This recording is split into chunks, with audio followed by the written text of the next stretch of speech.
Also at the State House today, the Office of Child and Family Services, which is currently under the umbrella of the Department of Health and Human Services, there's now a proposal to take OCFS away from DHHS and make it its own agency. News Center Maine's Caroline LaCour sat in on a hearing about the plan. She is in Augusta tonight with more. Caroline. Hey, good evening, Brian and Amanda. Yeah, this bill takes inspiration from states like New York, New Jersey, and Washington State, who took similar steps to separate their child welfare systems into a separate department, and they found some success. And after today's public hearing, some believe it could translate to Maine as well. Difference between what's been done in the past and what I'm offering up today is I'm offering up a roadmap today. After years of back and forth, lawmakers are paving the way to an improved child welfare system in the state of Maine, bringing forth a new bill in a public hearing Thursday.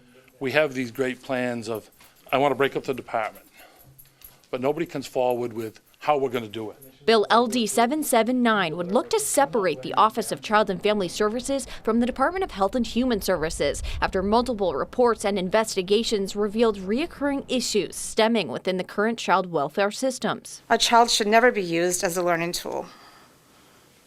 I don't want Maddox's death to be in vain. Victoria Vos, the grandmother of Maddox Williams, is just one of the many frustrated with the current system after the death of 4 children due to Maine's care, something that's left many scrambling for answers. This is certainly a positive and dramatic change from previous adamant opposition to this concept, and I'm not sure what influenced it, but I think it's a great sign. Although a similar piece of legislation brought forth by former Senator Bill Diamond failed to pass, others say discussions this time around have been supportive. And with the separation of the two only expected to cost $4 million, Timberlake believes it's a no-brainer. Which, in my opinion, what is a child's life worth? And $4 million seems like a pretty simple thing if we can break it up and make it better. But some have reservations, with folks from the Maine Children's Alliance noting that the process must be thoughtful of the impacts a separation might have on certain tied services. What are the services that we really want to think about? Because currently there are services that are in corrections, that are in education, that also serve children, youth, and families. And so to be really intentional about doing some of that mapping.